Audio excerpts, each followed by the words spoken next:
Welcome, guys, to another episode of the DadSquad Solutions. You have your dream team, TK, Kai, and Chad here once again, talking to you about another amazing topic. But before we even talk about that, we actually have a brand new first-time guest to the DadSquad Solutions team. Let's give it up for Shamir. What's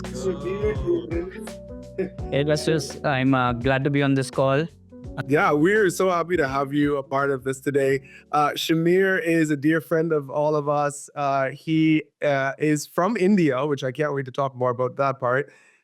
He is a wonderful father, wonderful husband, and a very respected community member. And so we are very, very happy to have you and very happy to hear what you think about today's topic, which is going to be, you can father in power from a place of pain. So that has been a crazy topic that's been hitting the Reddit the Reddit forums nowadays. And there's been a mixture of different ideas where people are saying, no, if you're dealing with potential issues in your own life, in your own personal life, you cannot be an effective father. And then on the other side of it, there are some people that say, well, yeah, if I have my own personal issues, that I can compartmentalize that from my fatherhood. I don't know. What do you guys think? Like, Kai, you being a non-dad, what is your thought outside of that? Honestly, without me being a father first, just in a leadership position, I would honestly say that I do agree with the statement that I cannot take one aspect that I'm dealing with and avoid that from spilling into another area of my life, right? So I feel like when I am dealing with something, when I'm dealing with trauma, I'm dealing with hurt, I'm dealing with pain, right? It eventually does spill over into the way I lead, into the way I run my business, into the way I even interact with our audience here on the podcast, right? So I feel like with fatherhood, that would honestly be the same thing. At least that's my point of view. We do have, of course, fathers in the house who can obviously correct me if I'm wrong, but I do think that if one area of your life is affected, it affects the other parts of your life as well. And that's me personally, I feel like. So honestly, if somebody has a different point of view, or Amir, if you feel like what I'm saying as somebody who's not a father, and you, of course, being a father, you have the experience, you are a leader as well. And I feel like you might have a better understanding of the topic more than I might. So what is your thought when it comes to the topic of today, which is you can't father in power and also like lead in pain, for example? Yeah, so I think I will I won't talk about the whole topic, but I'll just talk about something that you said right now, and it's true, right? You cannot avoid when, like, if you're struggling in one area of your life, or if you're in pain in one area of your life, it's obviously going to impact other areas of your life, right? No matter how much we try to compartmentalize and how much we try to just hold it in, like, it is going to impact the other part of our life. So that's that's nature of life, right? Would you ever be completely free of pain, or would you be completely I cannot? And there are certain parts of my life, practically every part of my life, right? If I am struggling through something, I can't put the rest of my things on pause, right? It's not okay, let me deal with this completely till then everything else stops. As an example, if I have a bad day at work, right, I can't come back, pause everything else, my role as a husband, my role as a father, my role as a leader, right? I cannot pause it till I fix myself in one area of life. And then I'll be like, now I'll get into the other parts of my life. It's all going together, right? And there are times when you cannot really deal with a lot of things immediately, but you have to start taking care of other things, right? For example, and especially when you have kids, right? Like, if I come back from work and I have a really, really bad day, I can still tell my wife, hold on, just like, I've had a bad day, give me some time to get over it, and then I'll come to you. It's much harder to say that to my son. I've been out of the house the whole day. He wants to see me, he wants to have some interaction with me. I cannot say, hold on, let me fix it, and then I'll come to you. while what you also said is true, I feel that it's not so easy as, just pausing everything else till I fix it and then get into it. And similarly in a leadership role, right? Like if you've had something, best example, if you've had something on a Saturday night, right? And sometimes you don't have enough time to resolve it by the time you're in Sunday morning. Sometimes you just need to push through it. That's my point of view. Sometimes you just have to push through it and then resolve it probably at a later date, or just, like maybe sometimes after some time the thing doesn't matter as much as it used to at the time. So that's my point of view. Like I believe you can't really stop certain parts of your life to fix for it all happening together. Feel like that was a very great point that you actually brought up as well. But I do have a question for you. Like the question is based off efficiency in effectiveness, right? How effective can you truly lead while working through pain? Like, does the pain slow you down? Does whatever you're dealing with slow you down from being effective and from being a person who can actually show up 100% at the different tasks that you have to show up for? Or do you actually not completely put your life on hold, of course, because life moves on, right? But what do you think? Do you think that I can still go through the pain and still be effective at being a husband, be effective at being a father, be effective at my workplace while dealing with trauma? Doesn't matter where the trauma is coming from. If the trauma is coming from work, can you be effective at home? If the trauma is coming from home, can you be effective at work? And what do you think are the solutions to take when you cannot be effective in these different areas? I think my perspective is it really depends on the person themselves and how much they're willing to balance their life. Because if you are a person that has been affected by trauma and you sit in a place of victimhood the entire time, then yes, it's going to affect your efficiency of everything that you do, because your mentality is going to be, I'm trying to hold a mountain whilst also trying to balance the goat on top of the mountain. It feels as if a person that is in that mindset needs to relinquish themselves of the pain and then try to focus on the goat that's on the mountain. You see what I'm saying? So that mindset, I feel, is something that is hard for some men to deal with. That they can't balance both until they complete one or the other. But again, everybody's could be different. You may have some men that can deal with both, and fantastic. Praise Jesus that you can do that. But other men, I feel like, need to fix one thing and then deal with another in order to be effective. At least that was my position. I agree with the statement that you cannot be 100% effective in what you do if you are battling with something, right? But I've also seen in my life that sometimes your weaknesses can actually mold you in a certain way that you look at things in a different perspective, right? So there's definitely that. Again, I'm not advocating that we should be look for hurt and look for pain so that we can, look at things in a different way. No, I think it means what happens, really molds us in a way. So I think an example that comes to mind for me is my father, right? So if you, and this sort of like I'm starting to dip into a bit of the topic that we have today, but I grew up in a very, like when I look at it, like a very trauma-free existence, right? And both my parents, provided us, a very stable home.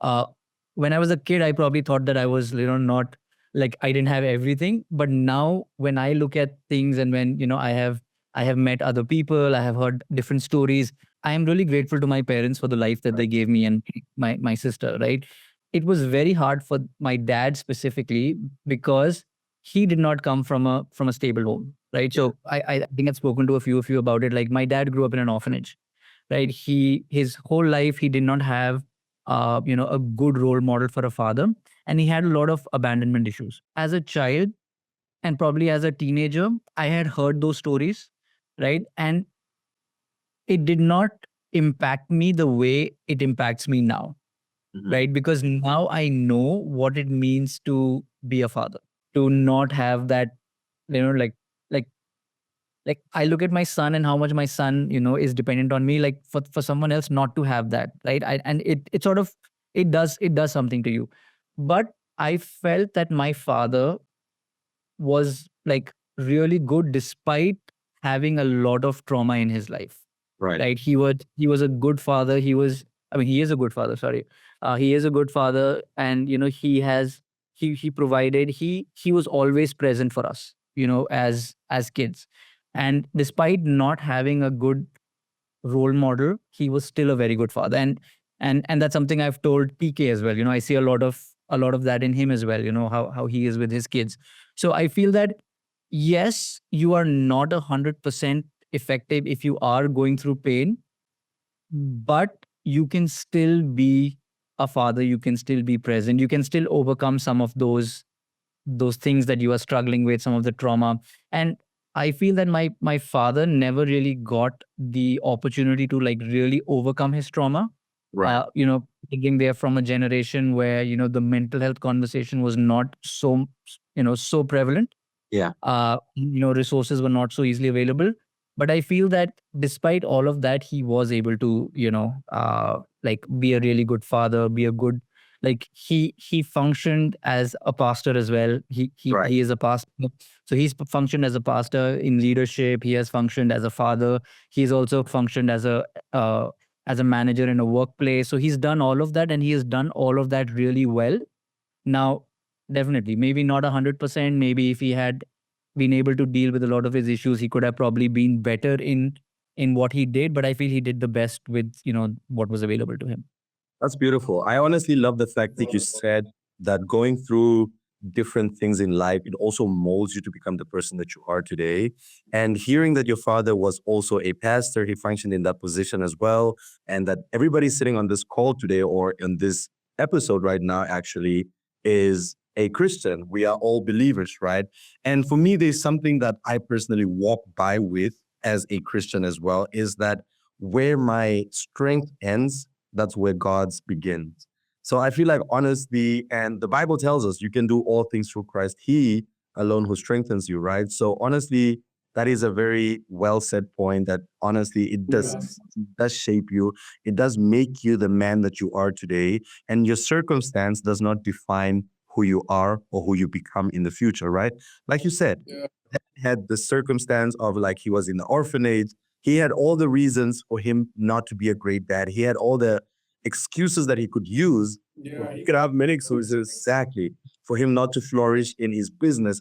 But that did not determine who he is. It did not determine the kind of father he became. Like you said, he provided a stable home, even though he himself did not probably have that stable home for him to like model off of. So I feel like, yes, even in as much as we might be dealing with trauma, we might be going through things, we can still effectively lead other areas of our lives effectively. To all our listeners out there, if you guys have any experiences, of course, if you guys have any ideas you want to chime in, please, this is the time that you guys can drop in the comments section down below. We will be going through all of these questions. We'll be going through all of the responses as well and getting back to it in our next episode. So yeah, anyway, go for it, TK. What do you have to say? Yeah, honestly, your dad's story is so inspiring. If I'm just thinking like him, like he saw his circumstances, and at every juncture, he should have given up. He should have said, I'm just going to become the status quo that everybody thinks that I should become based on my circumstances. But instead, he looked at that and said, I refuse to become the status quo. I refuse to let my children follow in suit in what I did. And so, therefore, I'm going to work beyond normalcy, and I'm going to fight past my demons. I'm going to hold on to Jesus, and I'm going to make it through being the best father that I could possibly be to my children.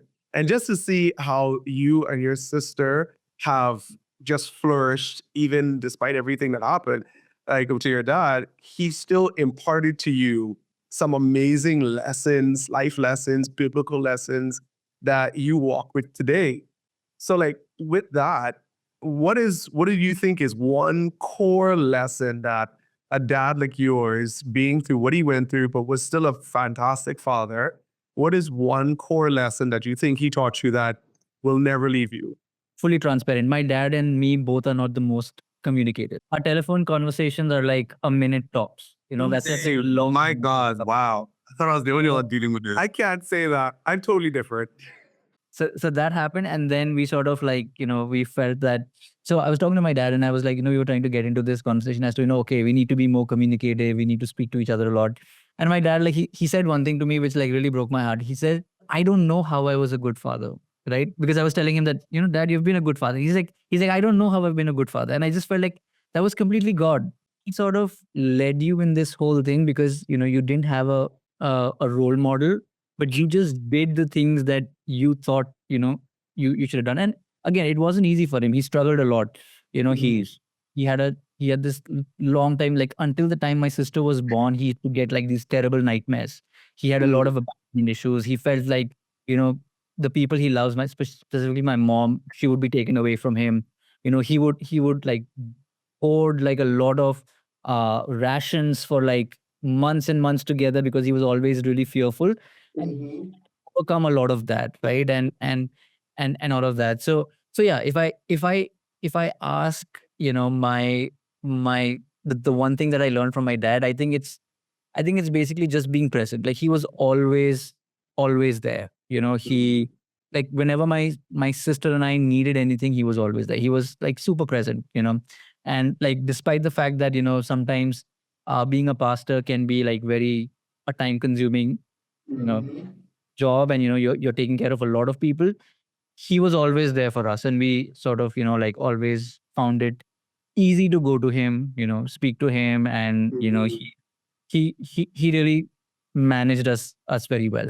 So that's kind of the thing. Like I think just being present was something that I've learned from him. That's awesome. Uh, like I said, I feel like your dad and I are similar in that when you talked about the anxiety that he used to have and stockpiling for like the worst day ever. Like when you go through the things that I guess we have been through, that can take hold. But again, what the inspiring thing is, your dad said, I refuse to do that. I want to be present. I won't let this capture me and affect me as I develop in my partnership, with my wife and my fatherhood, being a father with my children. That's really good.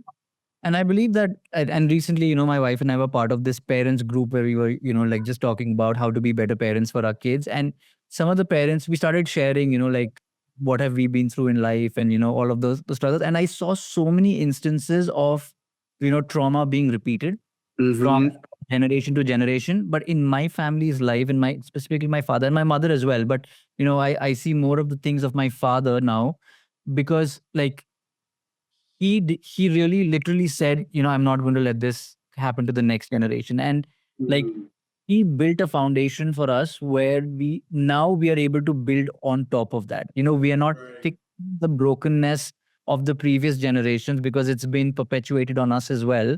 It's a great legacy that we have. We're able to build on top of that. And now we are providing our kids with a stable environment. And honestly, they are not even aware of those things, and even we were not aware of what trauma could really be.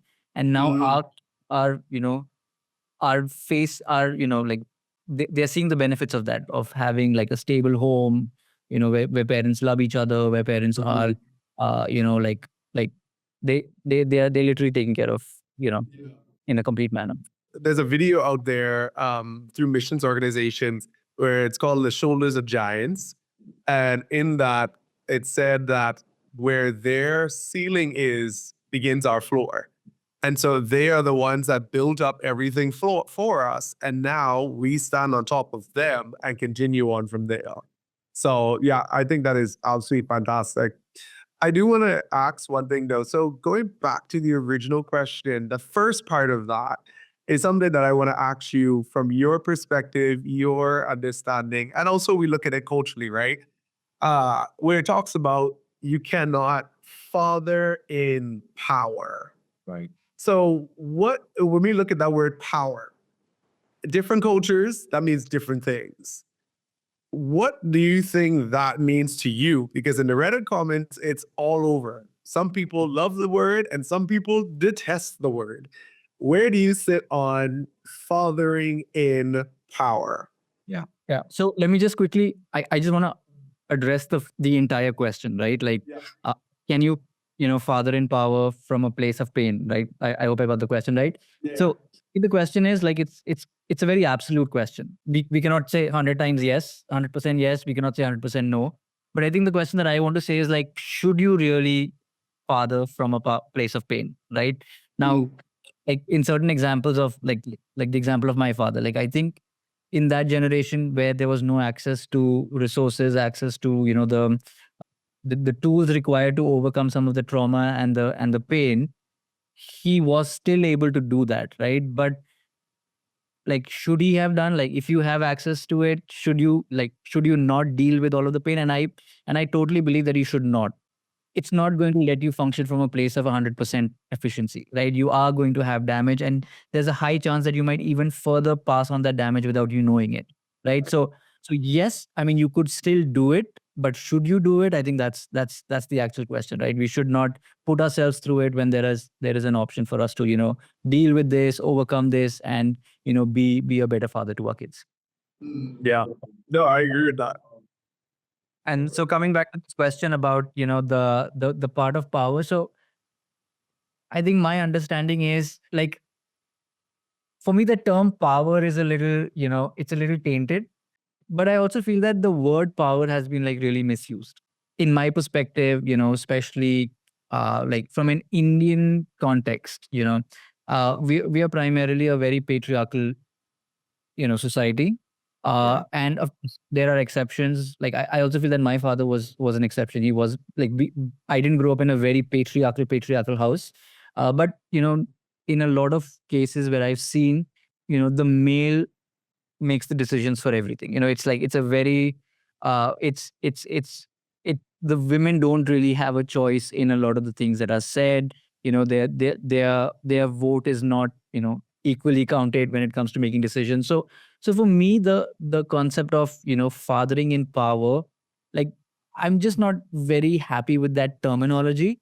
For me, when I look at fatherhood, I see a lot of, for me, it's a lot of silent strength, right? Where it's not about being loud, being forceful, being a little bullish, but I feel that, and maybe that's also my personality, my strength is a lot more silent. I feel that, and I also grew up seeing a father who was like strong, but he was silent. He was always came at things from a place of love. Even when I messed up, I feel like my mother used to have larger responses to it, when my dad used to be very silent. And somehow when he was upset, it hurt me more, you know. And I felt like that sort of that was the case. But I feel that fatherhood is like, you have to be very gentle as well, right? And sometimes that doesn't come easily to men, right? Like for us, like I said it, so it needs to be done. Like society also, it says, the masculinity is always loud. It's always, like what the movies show you, right? But I think there's a lot more place for silent strength is in fatherhood as well, because many times when things are loud, you need to like really calm down and like really bring it down. And I feel gentleness and patience is a big part of fatherhood. Like you have to really imbibe that as well. So yeah, for me that thing. And I also see that Jesus is a good example of that, as a this masculine man who is also, he's kind, he's gentle, he looks out for the people who are weak. In in the time of Jesus, like he's definitely, what do you call it? It's he's an example of a masculine man who was also kind, who was also like looking out for the people who were uh, uh, downtrodden, who was people who did not have a voice at that point in time. So I feel that that's a good example that we can look at, especially when we are looking at power. So I feel like this terminology of fathering in power, that's kind of, it depends on how we're looking at the word power. Strong person who's like sort of bullying his way into everything, or is it also someone who is quiet, who's patient, who's kind, and through that, like influencing his family to do a lot of other things. So yeah, so that's sort of how I look at this the question that Kay asked. Yeah, and no, that's really good. I think that you hit a good point. Was that when we look at society, society feels as if, what's in the movies, big, tough, rough, loud, chop wood, all kinds of stuff like that is powerful. But power does come in a variety of different ways, right? Like, or power, quote unquote. And Jesus' example was one of the best ways. I want to ask Chat, we're here from one side of Asia now, another side, from a Taiwanese perspective, what does power look like on this side of the world as a dad? Wow. I don't know if I can, claim to speak for all Taiwanese. I think there's a lot of there's plenty of different flavors of Taiwanese, I suppose. Different parenting styles. Yeah, I'm aware of many different types. It's just this entire spectrum. But I think if you were to refer to like a traditional Chinese cultural understanding of power, I would say that it's very patriarchal. I would say that the man is the one that has the final say. And usually power is also seen as something that is authoritative.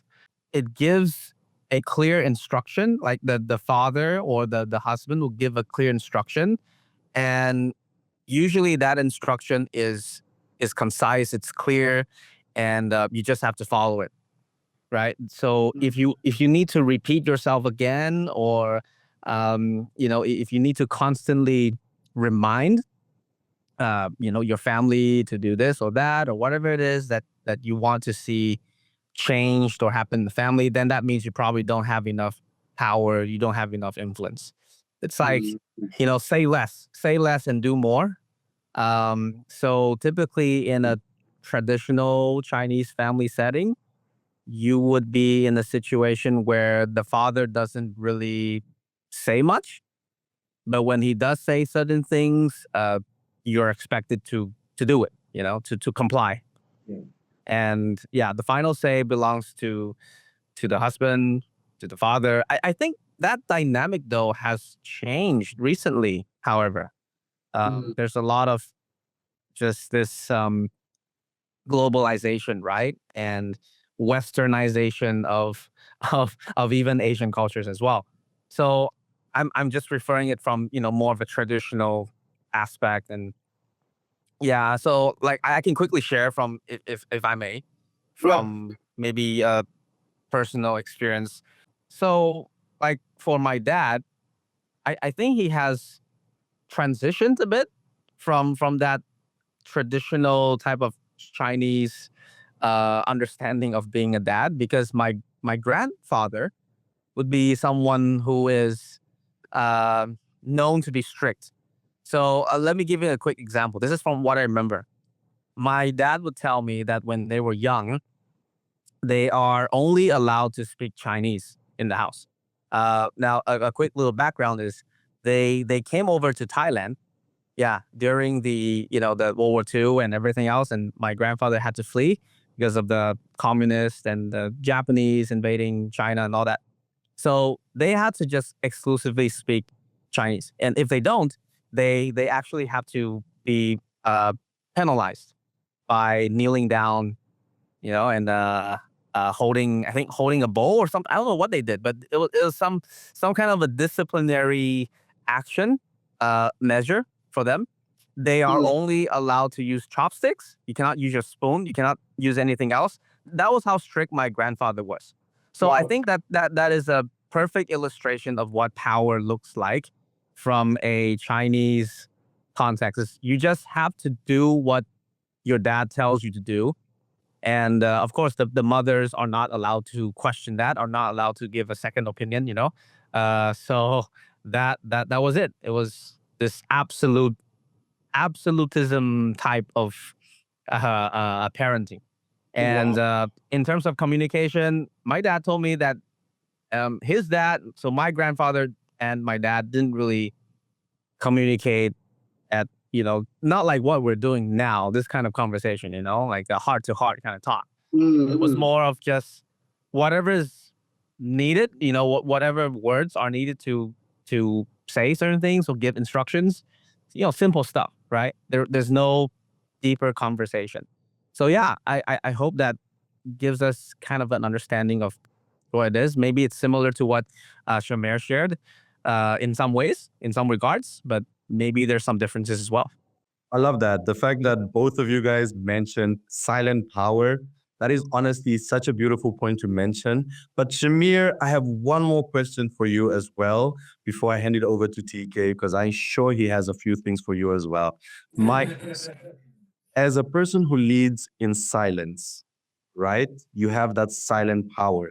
When you get to a work environment, do you think it's important to share what you're dealing with your colleagues so that they may be able to help you through it? Or do you think it's something that you need to be able to deal with in private on your own, in silence, away from your colleagues? So is this specifically like an issue in the workplace?